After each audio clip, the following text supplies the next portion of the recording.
I'm back.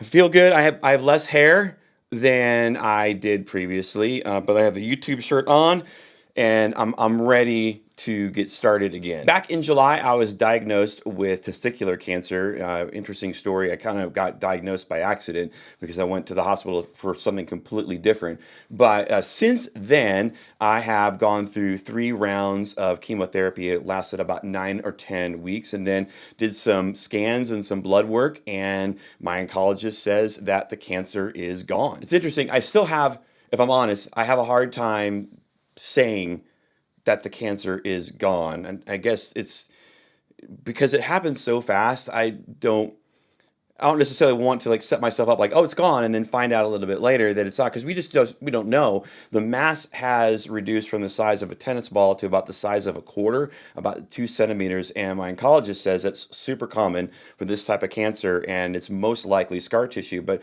I'm on observation for the next several years. I go in every 2 or 3 months or whatever and do scans and blood work and things like that, just to make sure that this is in fact gone, that whatever's left over is just scar tissue and it's benign and all of that. But the one thing I do know is that as far as I know, I am done with treatment, and it's time to kind of get back to more of a sense of normalcy in my life. And so part of that is just here at the church and getting back into a rhythm as far as being in the office every day and leading worship and doing all of that. Also, what does it mean to be back to normal with my family and being able to serve there? But it also means here at Practical Worship and getting back to creating weekly YouTube videos and getting the podcast started and all of those kinds of things. And so I've been working behind the scenes to begin the process of getting everything rebooted, getting the channel back up and running and having weekly videos and also the podcast and getting that started. And so the plan is for everything to restart again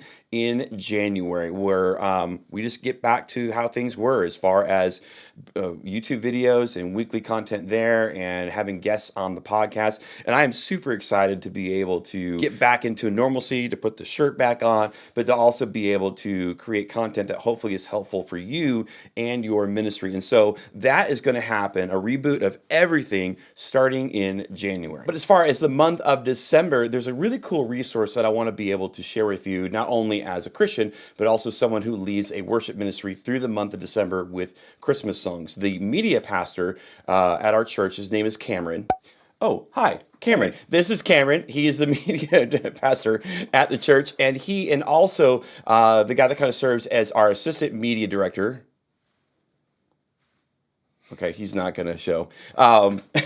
His name is Preston. They have come together and they've written in this devotional. It's a 25-day devotional called The Soul Felt Its Worth.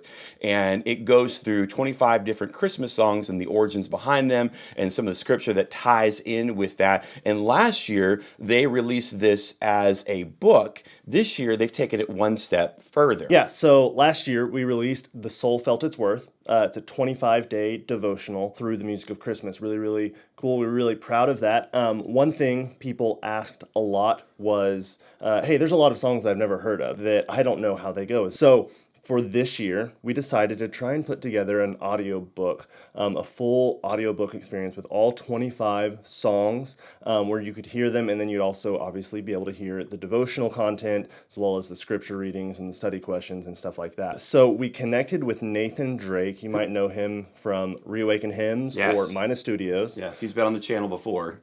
Yeah, great guy. So he did an incredible job producing 25 unique arrangements of really a lot of beloved hymns and honoring the essence and the tradition, everything that you know and love about some of your favorite Christmas music. As part of producing the music for the audiobook, he also produced an album to go along with it, which is essentially, so if you think about the audiobook is the book and the music put together, you can get the album that's just the music. There's also the book that's just obviously the book. And he's done a great job of putting together a ton of resources for worship leaders, for churches to be able to engage. He's also put together lyric videos that go with each song with incredible scenery, incredible visuals to go along with it. And it's really, really an exciting piece that we've had a lot of fun putting together for this year. What I think is cool, obviously, as Christians and as believers, we need to make sure that we are feeding ourselves and that we are spiritually healthy. And so daily time in the Word and all that is super important. And having something in the month of December that is a devotional that we can go through Scripture and tie it to